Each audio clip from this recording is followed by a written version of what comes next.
In 1912, the skull and bone fragments from what was thought to be a prehistoric man were discovered in a gravel pit in Sussex in England. What became known as the Piltdown Man was claimed to be one of the most important archaeological finds of all time. But was it genuine? Or was it a carefully engineered hoax? The Piltdown Man skull discovery was a huge hoax, and it had enormous ramifications for the world of anthropology, science, our understanding of mankind for almost half a century. At the time it was first revealed, it fitted pretty much exactly what scientists were looking for. The idea that early humans would have a really developed brain and an ape-like face. As far as they were concerned, this was ideal. I mean, bonus that it was discovered in Britain. Other reasons that this may have gained sort of the credibility that it did so quickly is because Britain needed a win. You know, you can still say, whatever's happened, look at what our little island produced. We found right here the exact missing link that Darwin was talking about. There were a number of people conspiring to nudge Britain along. Perhaps they had a meeting and they went, look, this is probably a pretty good idea, chaps. And off they went. There was certainly a willingness just to give this momentum, give it spin, and keep it going. Whether we're talking about something like the Hitler diaries in history, or we're talking about the Piltdown skull in science, or any other realm of human activity, truth matters. I think we can't be rigid enough in our desire for the highest standards from the people who we entrust our culture.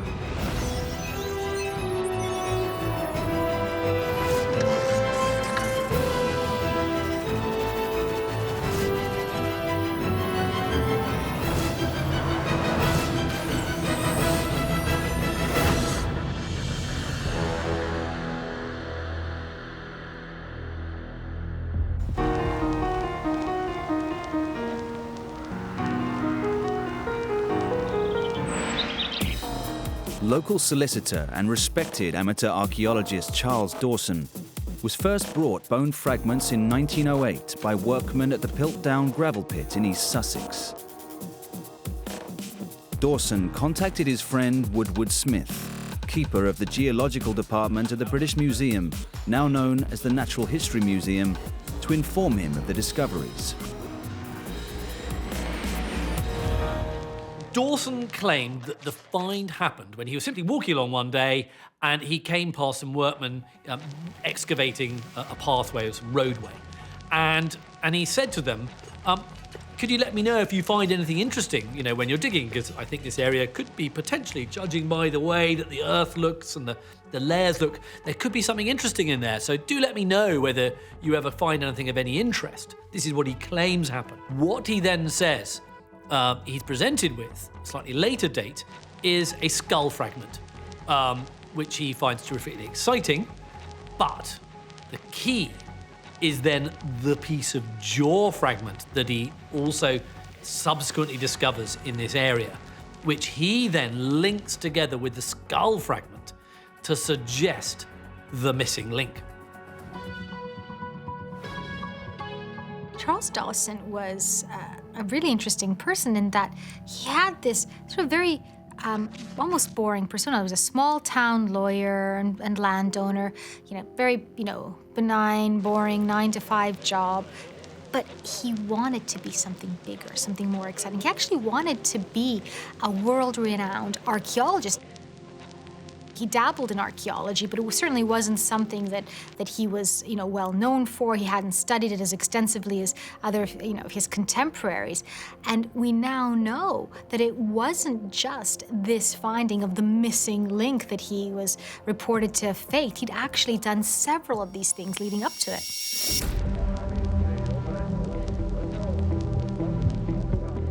Dawson and Woodward presented the skull to the Geological Society of London on the 18th of December, 1912. Woodward announced that a reconstruction of the fragments showed that the skull was remarkably similar to that of a modern human, and that the Piltdown Man, as it became known, represented an evolutionary missing link between apes and humans.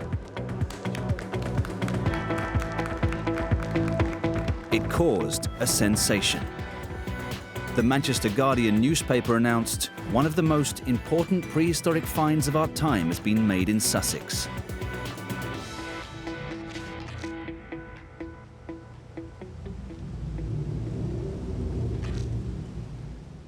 Dr. Miles Russell is a senior lecturer in archaeology at Bournemouth University.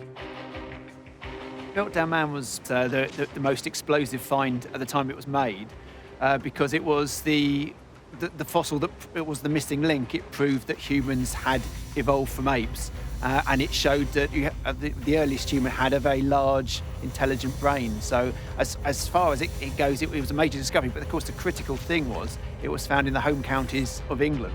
So from that point of view, it proved that English archaeology was better than anywhere else in the world, and it also proved that humanity began here in the home counties.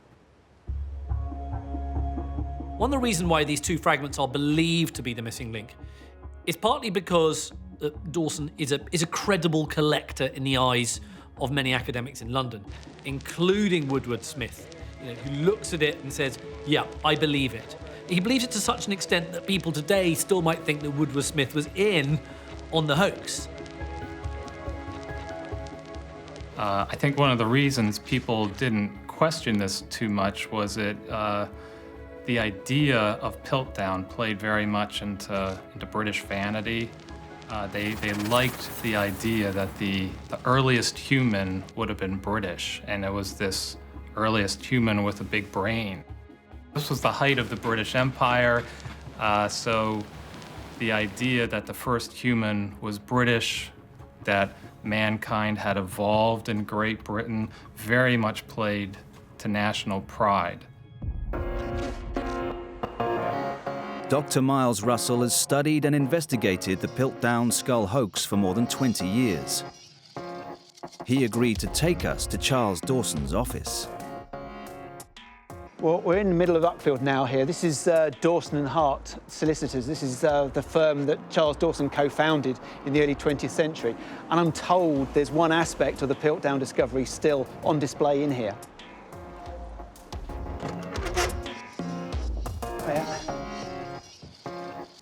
In here, somewhere. Aha! I hope. And there he is. This is a replica of the Piltdown skull. This is one, obviously, when the forgery was exposed in 1953, Dawson Hart actually wanted this back from the Natural History Museum, and they were less keen to actually have it. Obviously, now it was a fraud, but they provided the company with the plaster cast. So here in the late 1960s, and ever since, this has been on show.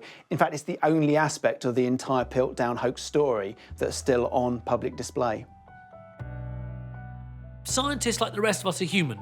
Sometimes they want to believe things. A decent scientist will keep testing his hypothesis to destruction, but sometimes they get it wrong. Sometimes it's too big a find just to write off. Piltdown really did a lot for the scientific argument that we found a missing link. This was good news for evolutionists. This put those creationists kind of in their place. People will not scrutinize, as I think this is just a categorical claim. People do not scrutinize that which they are glad to hear.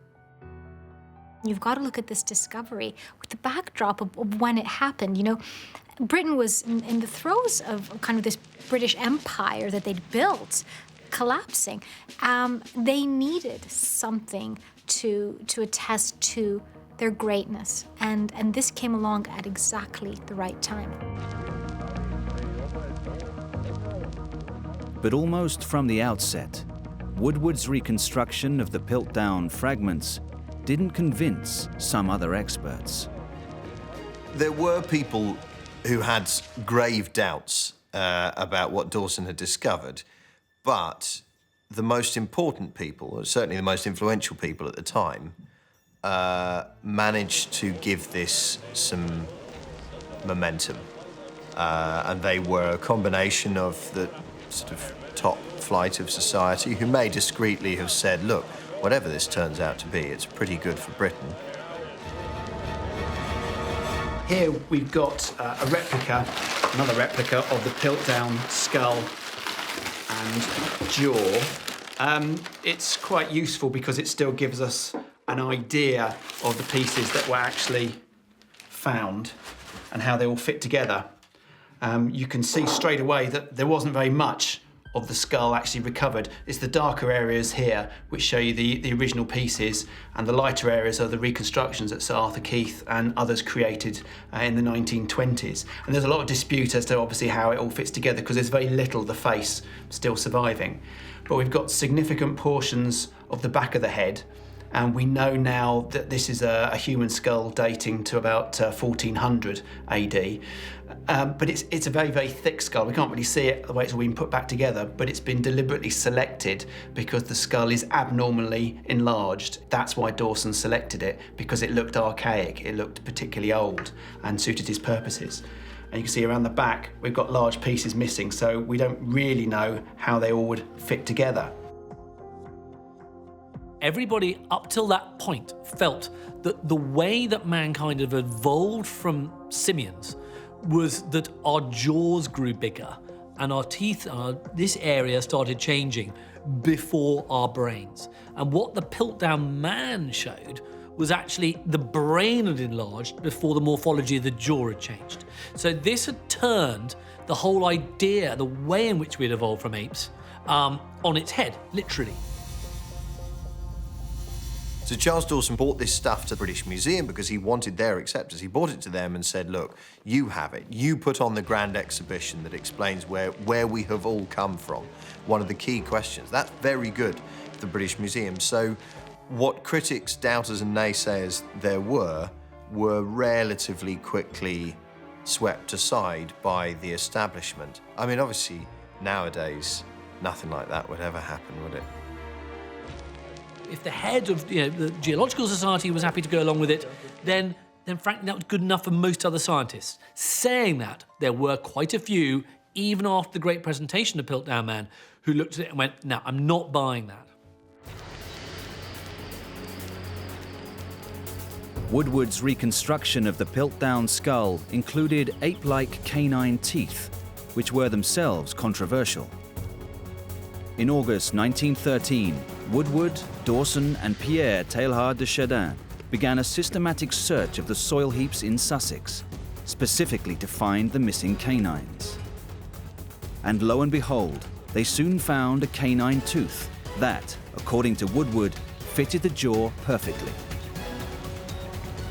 I think the real brilliance of the Piltdown discovery is the way in which the finds were made, because there was Charles Dawson and Arthur Smith Woodward who were the major excavators or major directors of the project, but there was only one digger, a chap called Venus Hargreaves, who was a labourer.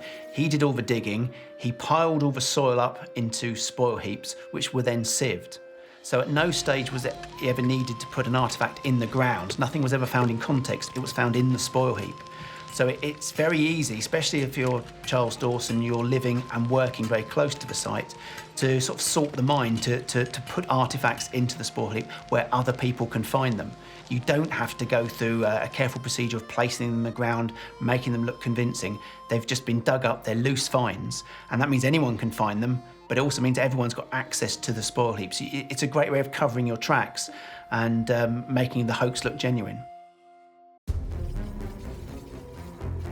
Woodward expected the find to put an end to any dispute over his reconstruction of the skull. However, Professor Arthur Keith from the Royal College of Surgeons attacked the latest discovery. He pointed out that human molars allow side-to-side movement when chewing. And yet, the canine tooth in the Piltdown jaw prevented side-to-side movement. The interesting thing is that we now know this is an orangutan's jaw. So it's an ape jaw that's been doctored and stained. But the critical thing there is that the bit that joins the jaw to the skull has been deliberately broken away. So we cannot see how the two fits together. And that what made a number of people at the time suggest that this were two separate individuals, a human and an orangutan, that somehow have become connected. But when you place the two together, the length of the jaw pushes the whole face out. It gives it that very ape-like appearance. And that fitted the Victorian idea of intelligence, large brain case, very ape-like face. And we know obviously now that Piltdown Man has got those features in reverse. It's the face that changes first, then the skull case. The timing was excellent. Like every decent hoax, there has to be an appetite for the thing that you're hoaxing. And in this case, it was 1912, 50 years after the publication of The Origin of Species, and Britain is massively important, but hasn't necessarily achieved anything vast for a while. And suddenly Dawson shows up and says, as luck would have it, Great Britain, we've discovered this. So the rest of you stand down, we've got it. We've now got this. And it was a mile away from my house. So the appetite for it was already there, which probably explains why fairly quickly nobody went, but that's a jaw from an orangutan and the teeth from a chimp and a skull from a bloke. What forensic analysis was available in 1912, for them to be able to, disprove? Well, I think what's really key, as we'll see, is that actually, parts of the jaw were just painted.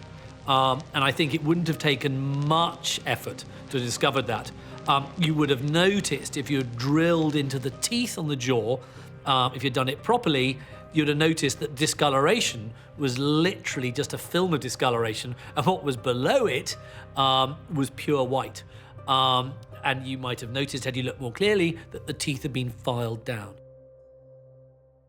You can see that all the face here is reconstruction. There's one tiny bit, the little nasal bone here, that was found during the excavations. That gives you an idea that it is starting to develop into a human face.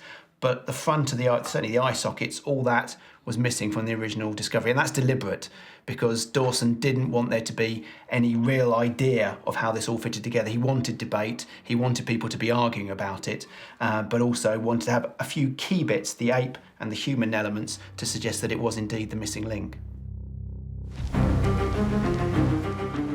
In 1915, Charles Dawson claimed to have found 3 fragments of a second skull, called Piltdown 2, at a new site, Sheffield Park, about 2 miles away from the original finds.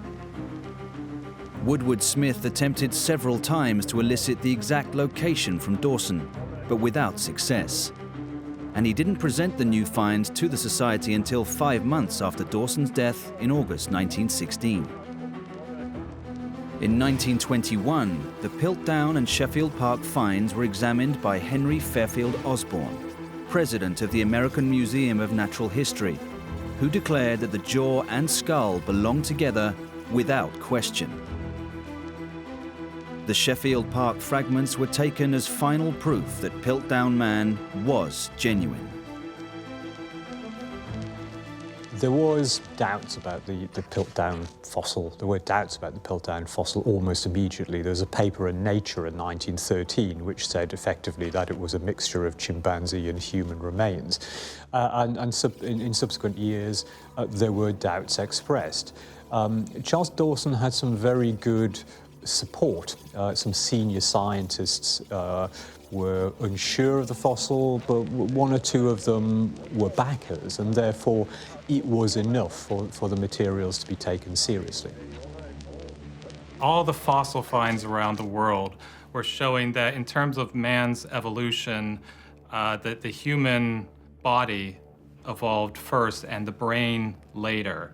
Piltdown was exactly the opposite. You had an ape body with a very large human brain. Totally contradicted everything else. And the fact that Piltdown was accepted for so long kind of made it take much, much longer for all this other fossil evidence to be accepted as the absolute right story.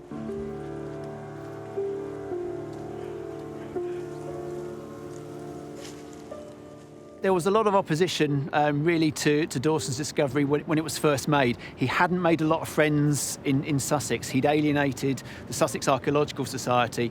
There were a number of people who really called him the Wizard of Sussex on the basis that he had so many amazing discoveries, far more than anyone should be expected to have.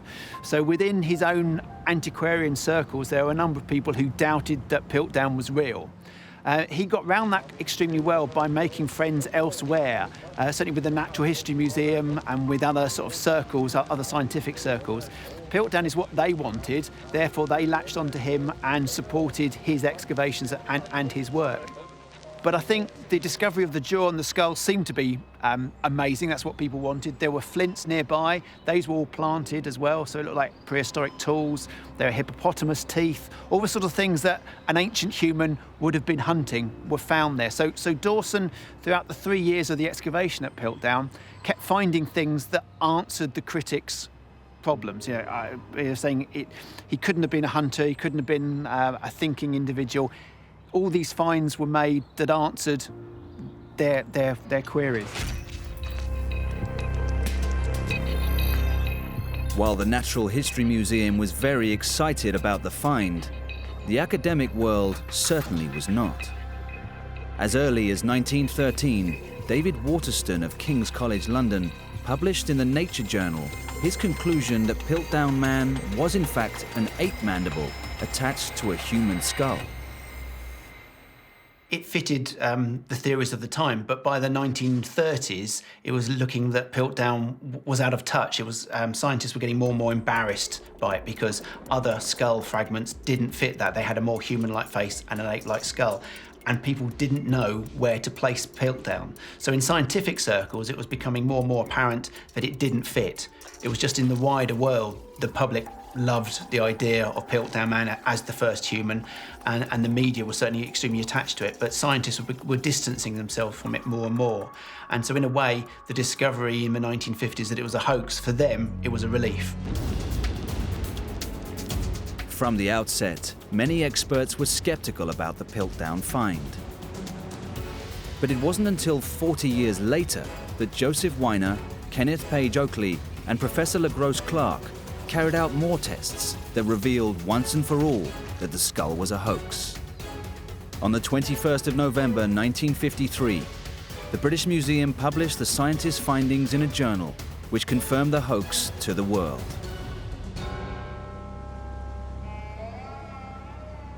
The Natural History Museum were extremely protective of the remains. Arthur Smith Woodward, who'd worked with Dawson, didn't want them studied, didn't allow anyone to look at them. So it wasn't really until he died in the late 1940s that the possibility arrived that Piltdown could be examined. And in the early 1950s, a whole new series of tests were available to science, which weren't in 1912 when the finds were first made. So radiocarbon dating was the first real sort of major breakthrough. It was discovered the skull itself was medieval. The jaw that belonged to an orangutan was only a couple of hundred years old, so they were indeed two separate individuals. Close examination of the teeth showed that the very human-like wear patterns on them had actually been created by filing them down. Somebody had artificially abraded the teeth to create these wear patterns. It's a really obvious fraud. It's very basic, but because no one had been able to look at the jaw in detail, no one had noticed, no one had really understood that it was wholly artificial. All the bones and the flint work had been stained to make it look as if it had come from the gravels. One or two individuals had artefacts had also been painted. So all these things suddenly appeared once the assemblage could be looked at in detail.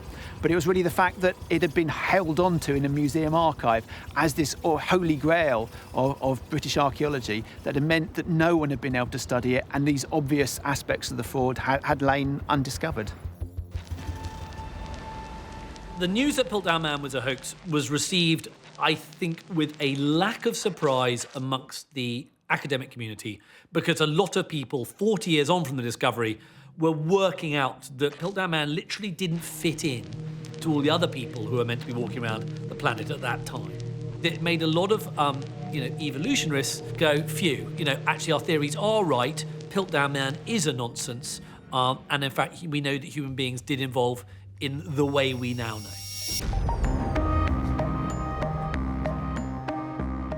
Keith Moore, head librarian of the Royal Society in London, has a collection of letters and newspaper clippings which cover both the discovery in 1912 and the exposure of the hoax in 1953.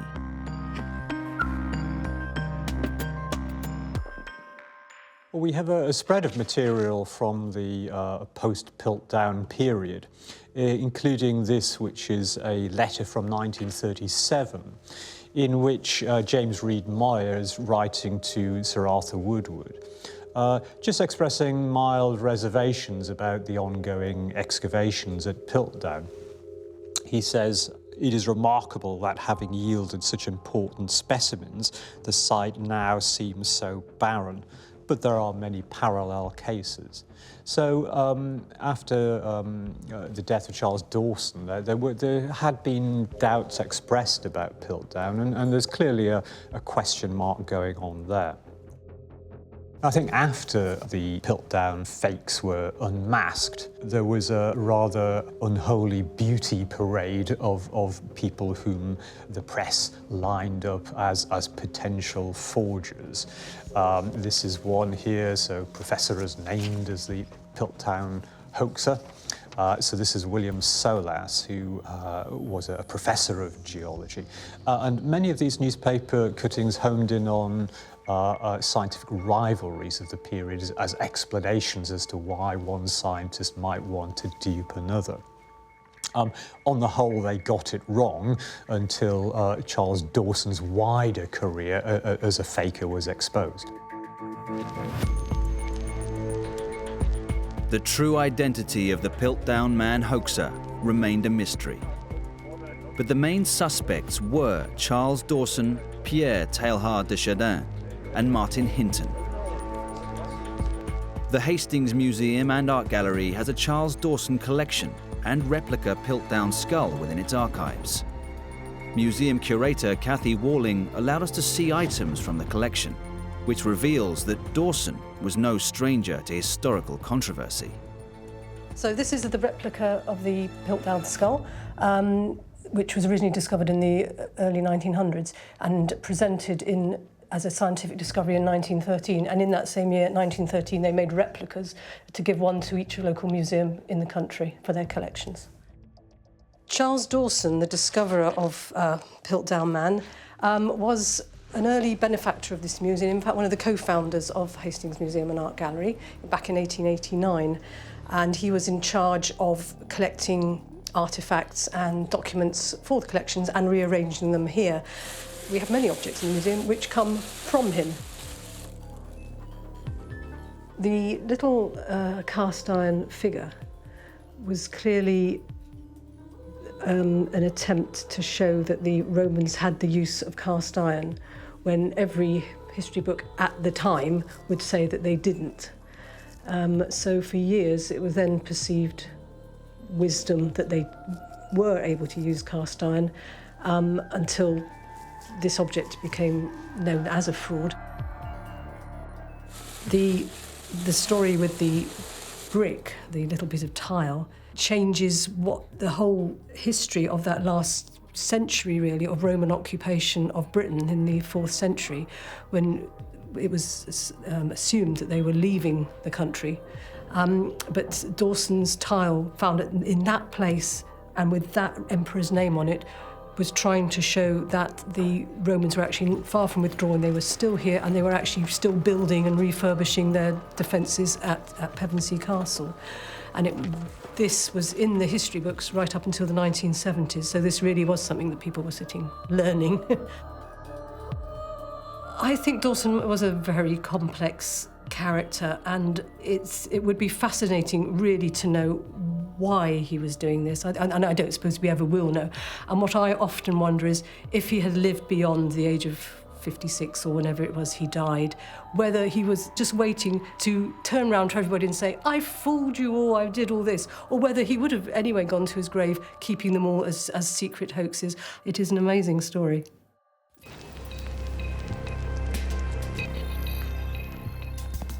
So, The weight of evidence about hoaxes perpetrated by Charles Dawson in the years leading up to the Piltdown discovery certainly made him the prime suspect as the mastermind behind the entire fraud.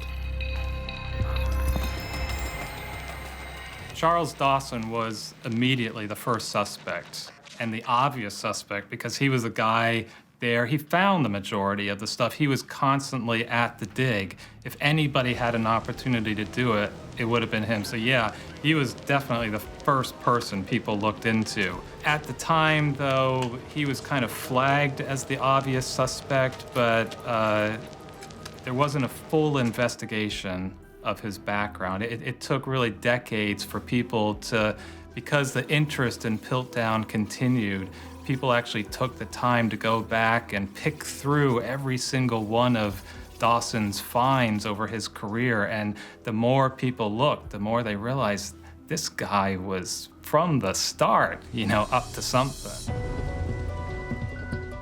Archaeologist Miles Russell of Bournemouth University has analysed Dawson's antiquarian collection and has concluded that at least 38 of his specimens were fakes. Among these were the teeth of a reptile-mammal hybrid, Plagiolax dawsoni, discovered in 1891, which had been filed down in the same way that the teeth of the Piltdown Man would be some 20 years later.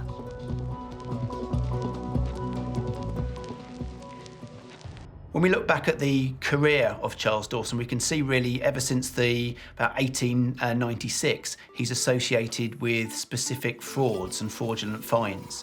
And each one seems to have been deliberately targeted for a specific audience, which gains him extra credibility, it gains him extra academic recognition. So it's whether it's a museum curator or a member of a prominent society, he's specifically identifying what's missing in the archaeological record and then discovering it. This was a man who hankered after recognition by people who had degrees and doctorates, and yet he wanted those same sort of accolades that they were getting, but without having to do all the graft of writing papers and doing all the academic research.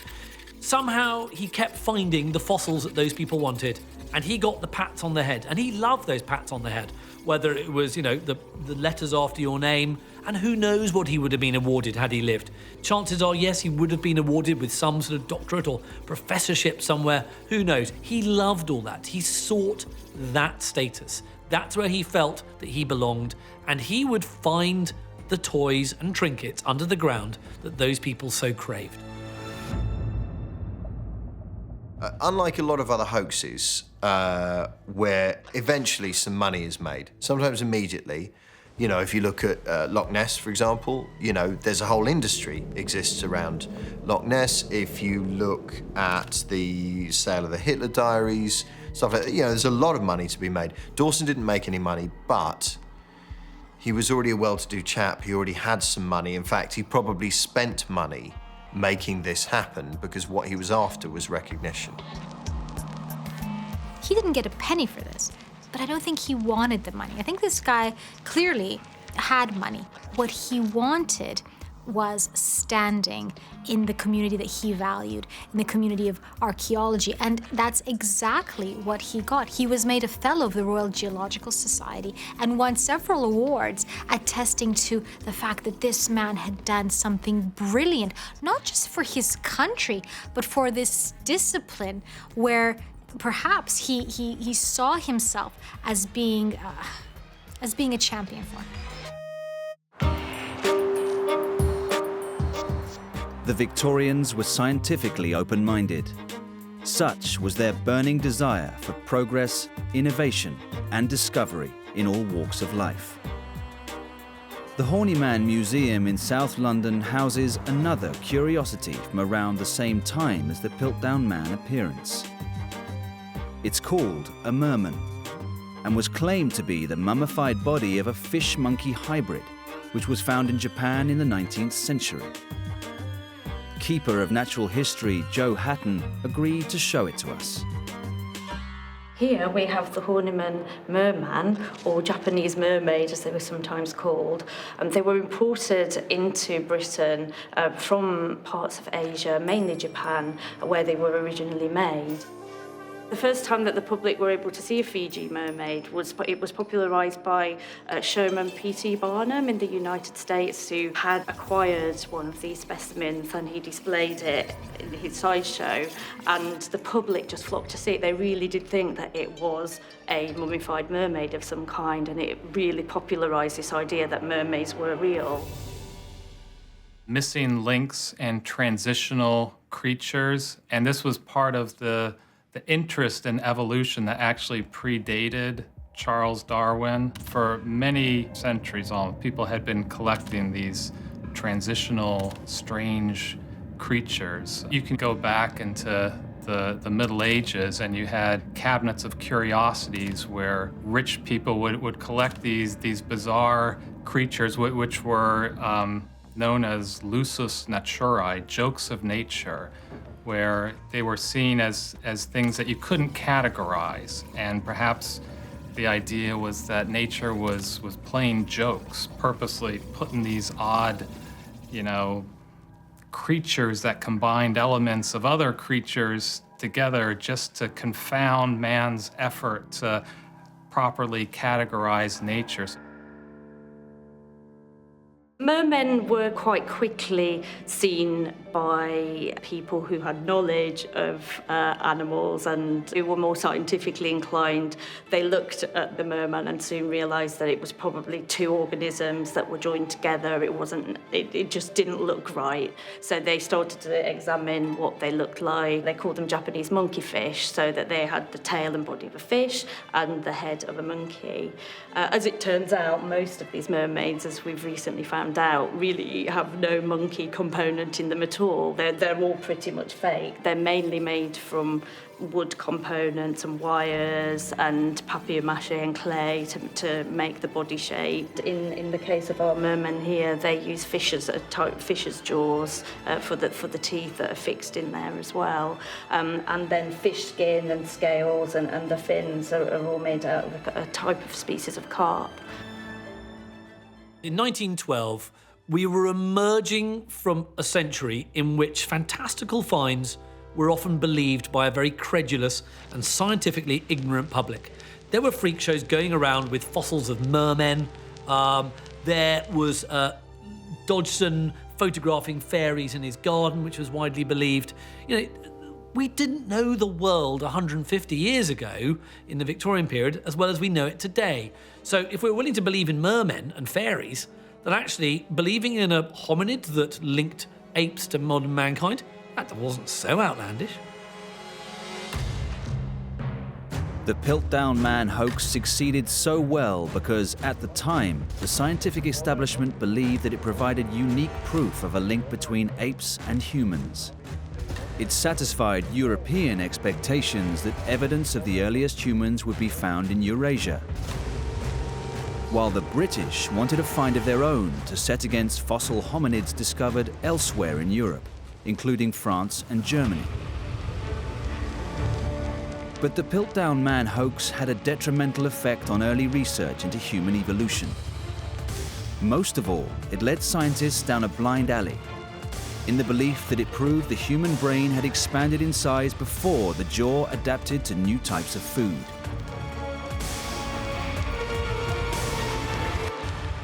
It's difficult to say quite why the scientific community didn't rumble Charles Dawson earlier. I mean, it is true to say, I think, that people, in a way, wanted to find fossils such as this. They half expected them to be there, and therefore Dawson was providing something that they would find fitted quite nicely with theories of the period.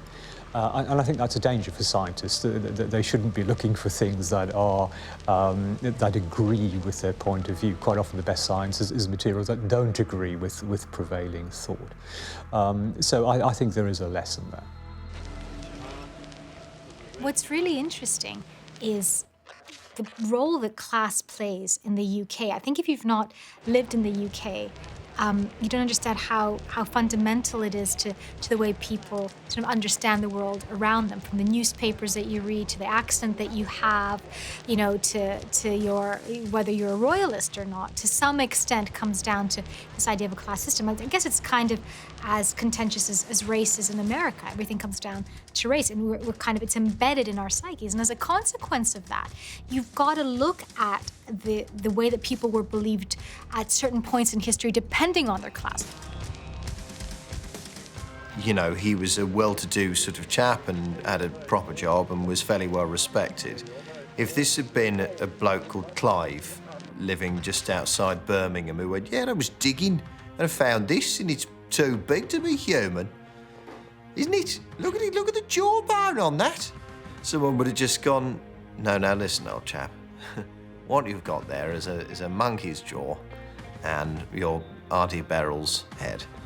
And it just would have been ignored. But he had all the right sort of momentum about him. He had the right class, he had the right positioning, and what he said went. You know, I mean, we don't, fortunately nowadays, you know, posh people don't have too much sway over society.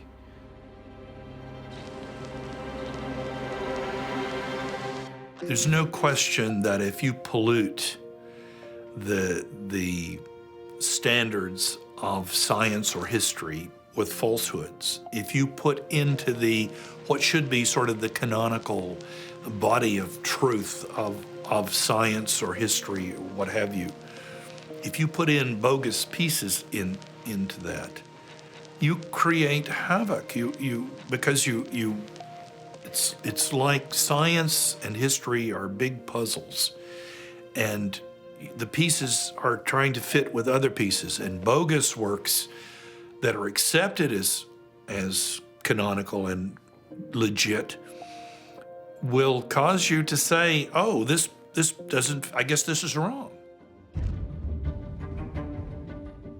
I think that Piltdown Man had an enormously deleterious effect on anthropological research. It is estimated that some 700 academic papers were written about Piltdown Man. That is a lot of man-hours that could have been devoted to studying, you know, proper things and not hoaxes. So there's just on that ground alone, those grounds alone, you can actually say that's wasted a lot of time. It also has this immense impact on our understanding of evolution, and then so therefore for 40 years, you know, nearly half a century, academic research is retarded. We often talk about academics standing on the shoulders of giants. Well, what Piltdown Man did was dug a great big trench for academics to stand on, so they were only looking over a parapet. You know, had Piltdown Man not been then, I think the curve of learning and discovery would have been a lot steeper than it actually was. So in the end, what many believe to be one of the most important evolutionary discoveries in human history turned out to be an artful hoax. Carried out by a man once thought of as the greatest amateur archaeologist of his time, but who was eventually exposed as nothing more than a serial fraudster. Charles Dawson died aged 52 in 1916. He was very much at the height of his powers then. He was still making discoveries. On his death certificate, it says that he died of blood poisoning, but we know it wasn't a sudden demise. It was very drawn out through much of the 1916 until the end of August when he finally died. Looking at it now, we know that the chemicals that he used, he actually admitted using chemicals to stain the bone, to stain the flints, to make it all look like they had come out of one source, out of the gravel. And he describes causing bichromate of potash, or potassium dichromate as we call it now. It's used for staining woods, it's extremely carcinogenic, it's highly toxic. And Dawson was experimenting with this chemical in his offices in Uckfield. Several people burst in on him when he was staining the bone. He was doing it at home. He was exposing everyone who visited him to this environment, to these dangerous chemicals, with no breathing apparatus, no gloves, no mask or anything. I think it's highly likely that it's this continual exposure to that chemical that finished him off. So we could say that it was Piltdown Man who eventually murdered Charles Dawson.